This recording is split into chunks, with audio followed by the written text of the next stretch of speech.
ಜೀನಾಗೆ ಸಂಪಾದಕತ್ವದಲ್ಲಿ ಜಿಎನ್ಎಸ್ news ಸಾಗಿಸುತ್ತದೆ ಆಚೆ ಈಚೆ. ಭಾನುವಾರದ ನ್ಯೂಸ್ ಅಪ್ಡೇಟ್ಗೆ ತಮಗೆ ಸ್ವಾಗತ. ಮುಖ್ಯಾಂಶಗಳು.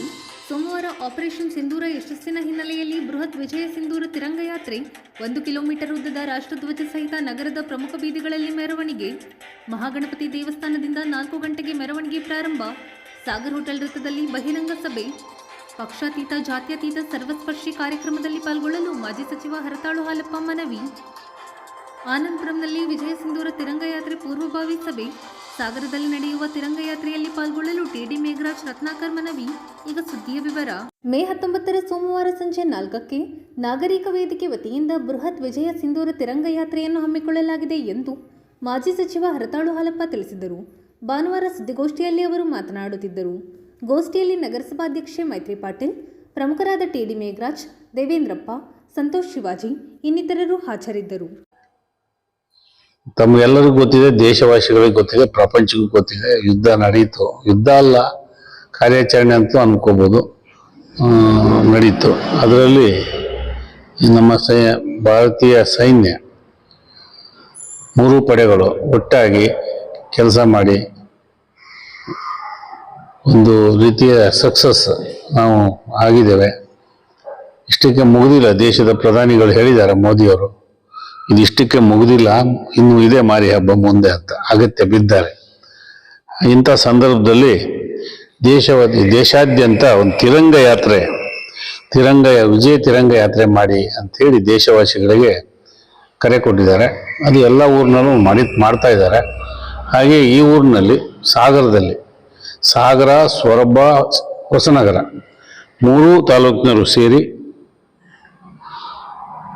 ಪಕ್ಷಾತೀತವಾಗಿ ನಾಗರಿಕ ವೇದಿಕೆ ಸಾಗರ ಇದರ ಹೆಸರಿನಲ್ಲಿ ಆಪರೇಷನ್ ಸಿಂಧೂರ ವಿಜಯ ತಿರಂಗ ಯಾತ್ರೆ ನಾಳೆ 4 ಗಂಟೆಗೆ ನಡೀತದೆ. ಇದರಲ್ಲಿ ದೇಶವಾಸಿಗಳೆಲ್ಲರೂ ಭಾಗವಹಿಸ್ಬೋದು. ಎಲ್ಲ ಸಂಘ ಸಂಸ್ಥೆಗಳಿಗೂ ಕರೆ ಕೊಟ್ಟಿದ್ದೇವೆ. ಸ್ವಾಭಾವಿಕವಾಗಿ ನಾವು ಇದನ್ನು ಮಾತಾಡುವಾಗ ನಾನೊಂದು BJP ಪಕ್ಷದ ಉಪಾಧ್ಯಕ್ಷನಾಗಿ ನಮ್ಮ ಇಡೀ ಪಕ್ಷದ ಎಲ್ಲರಿಗೂ ಕರೆ ಕೊಟ್ಟಿದ್ದೇವೆ ಭಾಗವಹಿಸಿ ಅಂತ, ಎಲ್ಲ ಹಂತದವರಿಗೆ. ನಮ್ಮ ಅಂಗ ಸಂಸ್ಥೆಗಳಿಗೂ ಕರೆ ಕೊಟ್ಟಿದ್ದೇವೆ. ಪರಿವಾರದವರು ಭಾಗವಹಿಸಿದ್ದಾರೆ ಮತ್ತು ಪರಿವಾರದ ಪ್ರಮುಖರು ಬಂದಿದ್ದಾರೆ ಈಗ ಇಲ್ಲಿ, ಸಂತೋಷ್ ಅವರು. ಹಾಗೆಯೇ ವಿವಿಧ ಸಂಘ ಸಂಸ್ಥೆಗಳು, ಅದು ಅಡ್ವೊಕೇಟ್ಸ್ ಇರಲಿ, ಅದು ಡಾಕ್ಟರು, ವ್ಯಾಪಾರಸ್ಥರು, ಎಲ್ಲ ಜಾತಿ ಜನಾಂಗದವರಿಗೆ, ಸ್ತ್ರೀ ಶಕ್ತಿ ಸಂಘಗಳಿಗೆ, ಸ್ವಸಹಾಯ ಸಂಘಗಳಿಗೆ ಮತ್ತು ಈ ಊರಿನಲ್ಲಿರುವ ಸ್ಪೋರ್ಟ್ಸ್ ಕ್ಲಬ್ಗೆ, ಹೀಗೆ ಎಲ್ಲ ಸ್ತರದವರು ಭಾಗವಹಿಸಬೇಕು. ರೈತ ಸಂಘದವರಿಗೂ ಕರೆದಿದ್ದೇವೆ, ದಲಿತ ಸಂಘರ್ಷ ಸಮಿತಿಯವರಿಗೂ ಕರೆದಿದ್ದೇವೆ. ಅವರೆಲ್ಲರೂ ಭಾಗವಹಿಸುವಿಕೆ ಮೂಲಕ ಅತ್ಯಂತ ಯಶಸ್ವಿಯಾಗಿ ನಮ್ಮ ದೇಶದ ಸೈನಿಕರಿಗೆ ನೈತಿಕ ಬಲ ಮತ್ತು ಧೈರ್ಯವನ್ನು ತುಂಬತಕ್ಕಂಥ ಕೆಲಸವನ್ನು ನಮ್ಮೂರಿನಲ್ಲೂ ನಾವು ಮಾಡಬೇಕು ಅಂಥೇಳಿ 3 ತಾಲೂಕುಗಳಿಂದ ಇದನ್ನು ಏರ್ಪಡಿಸಿದ್ದೇವೆ. ಇದನ್ನು ಸಕ್ಸಸ್ ಮಾಡಬೇಕು ಅಂಥೇಳಿ ಸಾರ್ವಜನಿಕರಲ್ಲಿ, ದೇಶವಾಸಿಗಳಲ್ಲಿ ವಿನಂತಿ ಮಾಡ್ತೇನೆ. ಜಾತಿ, ಮತ, ಪಕ್ಷ, ಪಾರ್ಟಿ ಮೀರಿದ, ವಯಸ್ಸು ಮೀರಿದ ಎಲ್ಲ ವಯೋಮಾನದವರು, ಸರ್ವಸ್ಪರ್ಶಿ ಸರ್ವ ಜನರು ಇದರಲ್ಲಿ ಭಾಗವಹಿಸ್ತಾರೆ. ಇಲ್ಲಿ ಒಂದು ವಿಶೇಷ ನಾಳೆ ಏನಪ್ಪ ಅಂದರೆ, ರಾಷ್ಟ್ರ ತ್ರಿವರ್ಣ ಧ್ವಜ ಅಂದರೆ ಧ್ವಜವನ್ನು 1 ಕಿಲೋಮೀಟರ್ ಉದ್ದದ ಧ್ವಜವನ್ನು ನಾಳೆ ಪ್ರದರ್ಶನ ಮಾಡ್ತೇವೆ, ಮೆರವಣಿಗೆ ಮಾಡ್ತೇವೆ ಸಾಗರದಲ್ಲಿ. ಇದು ಸಾಗರದಲ್ಲಿ ಬಹುಶಃ ಇದು ಮೊದಲನೇ ಬಾರಿ ಇರಬೇಕು, ಅಷ್ಟು ಉದ್ದದ ಫ್ಲಾಗ್ ಮಾಡುವಂಥ ಬಾವುಟವನ್ನು ಪ್ರದರ್ಶನ ಮಾಡ್ತಕ್ಕಂಥದ್ದು, ಮೆರವಣಿಗೆ ಮಾಡ್ತಕ್ಕಂಥದ್ದು. ಈ ಮೆರವಣಿಗೆ ಸಾಗರದ ಗಣಪತಿ ದೇವಸ್ಥಾನದಿಂದ ಪ್ರಾರಂಭ ಆಗ್ತದೆ. ಲಿಂಬು ಸರ್ಕಲ್ಲು, ಶಿವಪ್ಪನಾಯ್ಕ ಸರ್ಕಲ್ಲು, ಅಲ್ಲಿಂದ BH ರೋಡಲ್ಲಿ ಸ್ವಲ್ಪ ದೂರ ಸಾಗಿ ಅಶೋಕ್ ರೋಡಿಗೆ ಬರ್ತದೆ. ಅಶೋಕ್ ರೋಡಿಂದ ಸಾಗರ್ ಹೋಟೆಲ್ ಸರ್ಕಲಲ್ಲಿ ಕೊನೆಗೊಳ್ಳೋದು ಅಂತ ಮಾಡಿದ್ದಾರೆ ಈ ನಾಗರಿಕ ವೇದಿಕೆ ಪ್ರಮುಖರೆಲ್ಲರೂ ಸೇರಿ. ಹಾಗಾಗಿ ಇದೊಂದು ಸಾಗರದಲ್ಲಿ ಒಂದು ವಿಶೇಷತೆನೇ ನಾಳೆ ನಡೀತದೆ.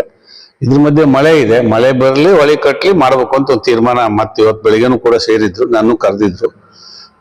ಮಾಡಬೇಕು, ಸಂಖ್ಯೆ ದೃಷ್ಟಿಯಿಂದ ಏನಾಗುತ್ತೋ ಗೊತ್ತಿಲ್ಲ ಅಂತ ಚರ್ಚೆ ಆಯ್ತು ಅಷ್ಟೇ. ಅದು ನಾಳೆ ಫಿಕ್ಸ್ ಮಾಡಿದ್ದೇವೆ, ಮಾಡಬೇಕು ಅಂತ ಯೋಚನೆ ಮಾಡಿ ಸುಮಾರು ಒಂದು ಸಾವಿರಾರು ಭಾರತದ ಬಾವುಟದ ಜೊತೆಗೆ ಬಾವುಟದ 3 ಕಲರ್ಸ್ ಏನಿದೆ ಅದರ 1 ಕಿಲೋಮೀಟರ್ ಉದ್ದದ ಮೆರವಣಿಗೆ ಮಾಡ್ತೇವೆ. ಬಾವುಟ ಈಗಾಗಲೇ ತರಿಸೋ ಪ್ರಯತ್ನ ನಡೆದಿದೆ, ಇವತ್ತು ಬರುತ್ತೆ. ಹೀಗೆ ತಾವು ಭಾಗವಹಿಸ್ಬೇಕು. ಮಾಧ್ಯಮ ಸ್ನೇಹಿತರು ನಾಳೆ ಬರೋ ಹಾಗೆ ಒಂದು ಕರೆನೂ ಕೊಡ್ಬೇಕು, ತಮ್ಮ ಮೂಲಕ ಕರೆ ಕೊಟ್ಟು. ಸಿಂಬಲ್ ಅನ್ನು ಹಾಕೋಲ್ಲ, ಎಲ್ಲೂ ಫೋಟೋ ಹಾಕಲ್ಲ. BJPದಾಗ್ಲಿ, ಕಾಂಗ್ರೆಸ್ ಇಂದಾಗ್ಲಿ, ಇನ್ಯಾವುದೇ ಪಕ್ಷ ನಮ್ಮ JDS ಪಕ್ಷ ನಮ್ಮ ಜೊತೆಗೆಲ್ಲ ಇದೀವಿ ನಾವು ರಾಜಕೀಯವಾಗಿ. ಆದ್ರೆ ಇಲ್ಲಿ ಅದು ಯಾವುದು ಬರೋದಿಲ್ಲ. ಅಷ್ಟೇ ಅಲ್ಲ, ನಮ್ಮ ಬಜರಂಗ ದಳದ ಸ್ನೇಹಿತರು ಇಲ್ಲಿ ಬಂದಿದ್ದಾರೆ ಪರಿವಾರದವರು. ನಾವು ಭಗವದ್ಧ್ವಜನೂ ಹಾಕಲ್ಲ ನಾಳೆ ಒಂದಿನ. ನಾಳೆ ರಾಷ್ಟ್ರಧ್ವಜ ಒಂದೇ ಇರ್ತದೆ, ಭಾರತದ ಬಾವುಟ ಮಾತ್ರ ಪ್ರದರ್ಶನ ಮಾಡ್ತೀವಿ ಅಂತೇಳಿ ಮಾಡ್ಬೇಕು ಅಂತ ತೀರ್ಮಾನ ತಗೊಂಡಿದ್ದಾರೆ. ಇದು ಒಳ್ಳೆ ಬೆಳವಣಿಗೆ. ಅದಕ್ಕಾಗಿ ಎಲ್ಲರೂ ಭಾಗವಹಿಸಬೇಕು ಅಂತ ಸಾಗರದಲ್ಲಿ ಸೋಮವಾರ ಸಂಜೆ 4ಕ್ಕೆ ನಡೆಯಲಿರುವ ಆಪರೇಷನ್ ಸಿಂಧೂರ ತಿರಂಗ ಯಾತ್ರೆಯಲ್ಲಿ ಸರ್ವರು ಪಾಲ್ಗೊಳ್ಳುವಂತೆ ಬಿಜೆಪಿ ನಿಕಟಪೂರ್ವ ಜಿಲ್ಲಾಧ್ಯಕ್ಷ TD ಮೇಘರಾಜ್ ಮನವಿ ಮಾಡಿದ್ದಾರೆ. ಸಾಗರ ತಾಲೂಕಿನ ಆನಂದಪುರಂನಲ್ಲಿ ಶನಿವಾರ ಸಭೆ ನಡೆಸಿ ಅವರು ಮಾತನಾಡುತ್ತಿದ್ದರು. ಜಿಲ್ಲಾ ಪಂಚಾಯಿತಿ ಮಾಜಿ ಸದಸ್ಯ ರತ್ನಾಕರ್ ಹುನಗೋಡು ಮಾತನಾಡಿದರು. ಈ ಸಂದರ್ಭದಲ್ಲಿ ಶಾಂತಪ್ಪ ಗೌಡ, ಗುರುರಾಜ್, ಗಣಪತಿ ಇರುವಕ್ಕಿ, ಶಿವಾನಂದ್ ಗೇರ್ಬೀಸು, ಮೋಹನ್ ಕುಮಾರ್, ದೇವೇಂದ್ರಪ್ಪ ಯಲಕುಂದ್ಲಿ, ರಮೇಶ್ ಹಾರೆಗುಪ್ಪ, ಶಿವಕುಮಾರ್ ಗೌಡ, ರಾಧಾಕೃಷ್ಣ ಇನ್ನಿತರರು ಹಾಜರಿದ್ದರು. ಜಗತ್ತಿಗೆ ತನ್ನ ಸಾಮರ್ಥ್ಯ ಏನು ಅನ್ನೋದನ್ನ ರುಜುವಾತುಪಡಿಸಿದೆ.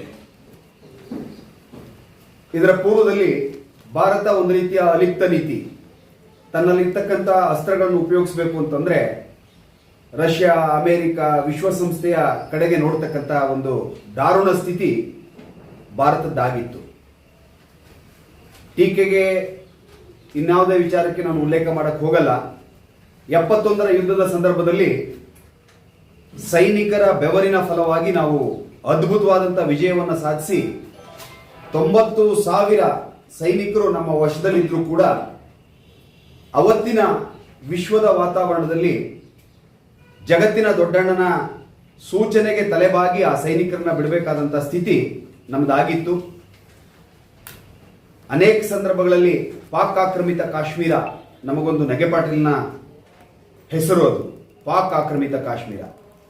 ಚೀನಾ ಕೂಡ ಕಾಶ್ಮೀರದ ಸ್ವಲ್ಪ ಭಾಗವನ್ನು ಅತಿಕ್ರಮಣ ಮಾಡ್ಕೊಂಡಿದೆ. ದೇಶ ವಿಭಜನೆ ಪಾಕಿಸ್ತಾನ, ಬಾಂಗ್ಲಾ ಆದ್ಮೇಲೂ ಕೂಡ ಈ ರೀತಿಯ ಅತಿಕ್ರಮಣ ಭಾರತಕ್ಕೆ ಜಾಗತಿಕ ಮಟ್ಟದಲ್ಲಿ ಒಂದು ಹಿನ್ನಡೆ ಆಗಿದ್ರೂ ಕೂಡ ಜಾಗತಿಕ ಮಟ್ಟದಲ್ಲಿ POK ಪ್ರಸ್ತಾಪ ಮಾಡಿದ್ರೆ ಅದೊಂದು ಮಡಿವಂತಿಕೆ ವಿಚಾರ ಆಗಿತ್ತು. ಭಾರತದ ಮೇಲೆ ಆರ್ಥಿಕ ದಿಗ್ಬಂಧನ ಹೇರ್ತಕ್ಕಂಥ ಸ್ಥಿತಿ ಇತ್ತು. ಮಧ್ಯಸ್ಥಿಕೆ ವಹಿಸಬೇಕು ಅಂತಕ್ಕಂಥ ವಿಚಾರಗಳಿತ್ತು.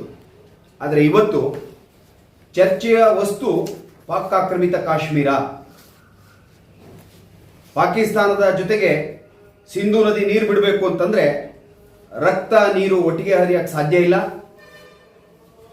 ಉಗ್ರಗಾಮಿ ಕೃತ್ಯಗಳಿಗೆ ಬೆಂಬಲಿಸೋದನ್ನ ಬಿಡಬೇಕು. ಆಗ ಸಿಂಧೂ ನದಿಯ ನೀರಿನ ಬಗ್ಗೆ ನಾವು ಮಾತನಾಡ್ತೇವೆ. ಮುಕ್ತ ವ್ಯಾಪಾರ ಒಪ್ಪಂದಗಳನ್ನ ತಿರಸ್ಕಾರ ಮಾಡಿ ವ್ಯಾಪಾರ ನಡಿಬೇಕು ಅಂತಂದ್ರೆ ಉಗ್ರಗಾಮಿ ಬೆಂಬಲ ಕೊಡೋದನ್ನ ನಿಲ್ಲಿಸಬೇಕು ಅಂತಕ್ಕಂಥ ತಾಕೀತನ್ನ ಮಾಡೋದ್ರ ಜೊತೆಗೆ ಅಂತಾರಾಷ್ಟ್ರೀಯ ಮಟ್ಟದಲ್ಲಿ ಮಾತುಕತೆ ಪಾಕ್ ಆಕ್ರಮಿತ ಕಾಶ್ಮೀರದ ತೆರವಿನ ಬಗ್ಗೆ ಅಂತಕ್ಕಂಥ ಗಡುವನ್ನ, ಷರತ್ತನ್ನ ವಿಧಿಸೋ ಮಟ್ಟಕ್ಕೆ ರಾಜತಾಂತ್ರಿಕ ವಿಜಯವನ್ನ ಭಾರತ ಪಡೆದಿದೆ. ಮೋದಿಯವರ ನೇತೃತ್ವದ ಸರ್ಕಾರ ಪಡೆದಿದೆ. ಯಾವ ಪಹಲ್ಗಾಮ್ನಲ್ಲಿ ಹೇಡಿತನದಿಂದ 26 ಜನ ಮುಗ್ಧರನ್ನ, ಅಮಾಯಕರನ್ನ ಬಲಿ ಪಡೆದಿದ್ರು, ಜಾಗತಿಕವಾಗಿ ಹೇಳಿ ಸವಾಲನ್ನು ಹಾಕಿ ಒಂದೇ ಒಂದು ಮುಗ್ಧ ಜೀವವನ್ನ ಬಲಿ ಕೊಡದೇನೆ ತಾಂತ್ರಿಕ ಪರಿಣಿತಿಯನ್ನ ಸಾಧಿಸಿ ಸೈನ್ಯದ ಪ್ರತಿಶತ 100ರ ಸಾಮರ್ಥ್ಯವನ್ನ ವಿನಿಯೋಗ ಮಾಡಿ ಜಾಗತಿಕವಾಗಿ ಶಾಂತಿ ನೆಲೆಸಲಿಕ್ಕೆ ಅಗತ್ಯ ಇದ್ದಂತ ಉಗ್ರಗಾಮಿಗಳ ಜೀವ ತೆಗೆಯೋದ್ರಲ್ಲಿ ಭಾರತ ಯಶಸ್ಸಾಗಿದೆ. ಹೇಳಿ ಪ್ರತೀಕಾರವನ್ನು ತಗೊಂಡಿದೆ. ಹೇಡಿತನದಿಂದಲ್ಲ, ಹೇಳಿ ಪ್ರತೀಕಾರವನ್ನು ತಗೊಂಡಿದೆ. ಇದಾದ ಮೇಲೂ ಕೂಡ ತನ್ನ ಬಂಡತನ, ಹುಚ್ಚಾಟ, ನೀಚತನದಿಂದ ಪಾಕಿಸ್ತಾನ ಅಲ್ಲಲ್ಲಿ ಉಗ್ರಗಾಮಿ ಚಟುವಟಿಕೆಗೆ ಬೆಂಬಲ ಕೊಟ್ಟಾಗ ಭಾರತ ಅವರ ನೆಲವನ್ನ, ಅವರ ಪ್ರದೇಶವನ್ನ ಪ್ರವೇಶ ಮಾಡದೇನೆ ತಾಂತ್ರಿಕವಾಗಿ ಉಗ್ರಗಾಮಿ ನೆಲೆಗಳನ್ನ, ಸೈನ್ಯದ ನೆಲೆಗಳನ್ನ, ವಿಶೇಷವಾಗಿ ಲಾಹೋರ್, ಕರಾಚಿ, ರಾವಲ್ಪಿಂಡಿ ಅಂತ ಪ್ರದೇಶಗಳು, ಪಾಕಿಸ್ತಾನದ ಹೃದಯ ಭಾಗವನ್ನ, ವಾಯುನೆಲೆಯನ್ನ ಉಡಾಯಿಸೋದ್ರಲ್ಲಿ ಯಶಸ್ಸನ್ನ ಕಾಣಿತು. ಇದರ ಮಧ್ಯೆ ನಿಖರವಾದ ಗುರಿಯನ್ನ ಹೊಂದಿ ಉಗ್ರರ ನೆಲೆಗಳನ್ನ ಮತ್ತು ಶಸ್ತ್ರಾಸ್ತ್ರಗಳನ್ನು ಮುಚ್ಚಿಟ್ಟ ತಾಣಗಳನ್ನು ಗುರುತಿಸಿ ಕ್ಷಿಪಣಿ ದಾಳಿ ಮಾಡಿದಾಗ ಜಗತ್ತು ಬೆಚ್ಚಿತು. ಅಮೆರಿಕ ಕೂಡ ಮುಂದಾಗ್ತಕ್ಕಂಥ ಅಪಾಯವನ್ನು ಅರಿತು ಇದರ ಈ ವಾತಾವರಣದ ಲಾಭವನ್ನು ಪಡಿಲಿಕ್ಕೆ ಮುಂದಾಗಿರ್ತಕ್ಕಂಥದ್ದು ನಮ್ಮೆಲ್ಲರಿಗೂ ಗೊತ್ತಿದೆ. ಇದರ ಮಧ್ಯೆ DGMO ಪಾಕಿಸ್ತಾನ್ ಭಾರತದ DGMO ಅವರಿಗೆ ಕರೆ ಮಾಡಿ ದಯನೀಯವಾಗಿ 3-4 ಬಾರಿ ತಕ್ಷಣದ ಬೇಷರತ್ ಕದನ ವಿರಾಮ ಮಾಡೋಣ, ನಿಮ್ಮೆಲ್ಲ ಷರತ್ತುಗಳಿಗೆ ಬದ್ಧ ಅಂತ ಹೇಳಿ ಅಂಗಲಾಚಿದ್ದರ ಪರಿಣಾಮ ಯುದ್ಧ ವಿರಾಮ ಆಗಿದೆ. ಮುಗ್ಧ ಅಮಾಯಕ ಜೀವವನ್ನು ಬಲಿ ಪಡೆಯದೇನೆ, ಸೈನಿಕರನ್ನ ಬಲಿ ಕೊಡದೇನೆ ಭಾರತದ ಘನತೆ, ಭಾರತದ ಗೌರವ, ಭಾರತದ ತಾಕತ್ತು ಏನು ಅಂತ ಹೇಳಿ ನೆರೆಯ ಚೀನಾದಿಂದ ಹಿಡಿದು ಇಡೀ ಜಗತ್ತಿಗೆ ಪರಿಚಯಿಸೋದ್ರಲ್ಲಿ ಮೋದಿಯವರ ನೇತೃತ್ವ, ಕೇಂದ್ರದ ಸರ್ಕಾರ, ಸೈನ್ಯದ ಪರಾಕ್ರಮ ಜಗತ್ತು ನಿಬ್ಬೆರಗಾಗೋ ರೀತಿಯಲ್ಲಿ ತನ್ನ ಸಾಧನೆಯನ್ನ ಮಾಡಿದೆ. ಇದರಲ್ಲಿ ವಿಜ್ಞಾನಿಗಳ ಪಾತ್ರ ಕೂಡ ಇದೆ. ನಮ್ಮ ರಾಡಾರ್ ತಂತ್ರಜ್ಞಾನ ಜಾಗತಿಕ ಮಾನ್ಯತೆಗೆ, ಮನ್ನಣೆಗೆ ಪಾತ್ರ ಆಗಿದೆ. ಆಕಾಶ್ ಇದರ ಸಾಮರ್ಥ್ಯದ ಬಗ್ಗೆ ಜಗತ್ತು ಕೊಂಡಾಡ್ತಾ ಇದೆ. ರಷ್ಯಾದ ಸಹಯೋಗದ ತಂತ್ರಜ್ಞಾನ ಹೊಂದಿರತಕ್ಕಂಥ ಬ್ರಹ್ಮೋಸ್ ಇದನ್ನ ಇಡೀ ಜಗತ್ತು ತನಗೆ ಬೇಕು, ಇಷ್ಟೊಂದು ಕ್ಷಮತೆಯಿಂದ ಕೆಲಸ ಮಾಡ್ತಕ್ಕಂಥ ಒಂದು ತಂತ್ರಜ್ಞಾನವನ್ನು ಪಡಿಬೇಕು ಅಂತ ಹೇಳಿ ಜಗತ್ತು ಹಂಬಲಿಸ್ತಾ ಇದೆ. ಇದಕ್ಕೆ, ಈ ಪರಾಕ್ರಮಕ್ಕೆ ಒಂದು ಧನ್ಯತೆಯನ್ನು ಸಲ್ಲಿಸಬೇಕು ಅಂತ ಹೇಳಿ ಸಾಗರದಲ್ಲಿ ವಿಜಯ ಸಿಂಧೂರ ತಿರಂಗ ಯಾತ್ರೆ ಅಂತ ಹೇಳಿ 10,000ಕ್ಕಿಂತ ಹೆಚ್ಚು ಜನವನ್ನ ಸೇರಿಸಬೇಕು ಅಂತ ಹೇಳಿ ಸಾಗರದಲ್ಲಿ ನಾಗರಿಕ ವೇದಿಕೆ ಅನ್ನೋ ಹೆಸರಿನಲ್ಲಿ ಈ ಕಾರ್ಯಕ್ರಮ ಜಿಲ್ಲಾಧ್ಯಕ್ಷ, ಮಾಜಿ ಜಿಲ್ಲಾಧ್ಯಕ್ಷರು, ಆದರೆ ನಮಗೆ ಹಾಲಿ ಜಿಲ್ಲಾಧ್ಯಕ್ಷ ಅವರೇ. ಆದರೆ ಇವಾಗ ಹೇಳಿದ್ರು 19ನೇ ತಾರೀಕಿಗೆ ವಿಜಯ ಸಿಂಧೂರ ತಿರಂಗ ಯಾತ್ರೆ ಇವತ್ತು ನಮ್ಮ ಒಂದು ಪಾಕಿಸ್ತಾನದ ಉಗ್ರಗಾಮಿಗಳಿಂದ ಏನು ನಮಗೆ ಈ ನಮ್ಮ ದೇಶದ ಅಮಾಯಕರನ್ನ 26 ಜನನ ಹೊರಹಾಕಿದ್ರು. ಅದರ ಪ್ರತಿಫಲವಾಗಿ ಪಾಕಿಸ್ತಾನಕ್ಕೆ ನಮ್ಮ ಸೈನ್ಯ ನುಗ್ಗಿ ಮತ್ತು ಕೇಂದ್ರ ಸರ್ಕಾರ ಮತ್ತು ನರೇಂದ್ರ ಮೋದಿ ಅವರಿಗೆ ಸೈನ್ಯಕ್ಕೆ ಒಂದು ಬೆಂಬಲ ಕೊಟ್ಟು ನಾವು ಯಾವುದೇ ರೀತಿಯ ನಿಮ್ಮ ನಿರ್ಧಾರ ತಗೊಂಡು ಸಹ ನಾವು ನಿಮ್ಮ ಜೊತೆಗೆ ಇರ್ತೀವಿ ಅಂತ ಹೇಳಿ ಮೋದಿಜಿಯವರು ಕೇಂದ್ರ ಸರ್ಕಾರ ಸೈನ್ಯಕ್ಕೆ ಬೆಂಬಲ ಕೊಟ್ಟು ಅವರಿಗೆ ಸೈನ್ಯ ನಮ್ಮ ಪಾಕಿಸ್ತಾನವನ್ನು 100 ದಿವಸದಲ್ಲಿ ಪುನಃ ಮತ್ತೆ ಇಲ್ಲ ನಮ್ಮ ಯುದ್ಧವನ್ನು ನಾವು ನಿಲ್ಲಿಸು ವಿರಾಮ ಮಾಡ್ತೀವಿ ಅಂತ ಹೇಳೋ ಹಂತಕ್ಕೆ ಸೈನ್ಯ ಇವತ್ತು ಪಾಕಿಸ್ತಾನವನ್ನು ಎದುರಿಸಿ. ಆ ದೃಷ್ಟಿಯಿಂದ ಇಂಥ ಒಂದು ಸನ್ನಿವೇಶದಲ್ಲಿ ಪಾಕಿಸ್ತಾನವನ್ನು ಸೈನ್ಯ ಯಾವುದೇ ನಮ್ಮ ಭಾರತೀಯ ಸಾರ್ವಜನಿಕರಿಗೆ ಮತ್ತು ಸೈನಿಕರಿಗೆ ತೊಂದರೆ ಆಗೋ ರೀತಿಯಲ್ಲಿ, ಪಾಕಿಸ್ತಾನದ ಸಾರ್ವಜನಿಕರಿಗೆ ಅಮಾಯಕರಿಗೆ ತೊಂದರೆ ಆಗೋ ರೀತಿಯಲ್ಲಿ ಉಗ್ರಗಾಮಿಗಳನ್ನು ಹೊರಡುಳಿಸಿ ಪಾಕಿಸ್ತಾನವನ್ನು ಬೆಚ್ಚಿ ಬೀಳಿಸಿದಂಥ ಈ ಸೈನ್ಯಕ್ಕೆ ಇಡೀ ನಮ್ಮ ಈಗ ನಮ್ಮ ರಾಜ್ಯದಲ್ಲಿ ಈ ತಿರಂಗ ಯಾತ್ರೆ ಪ್ರಾರಂಭ ಇದೆ. ಅದನ್ನು ನಮ್ಮ ಸಾಗರದಲ್ಲಿ 19ನೇ ತಾರೀಕಿಗೆ ಇದೆ.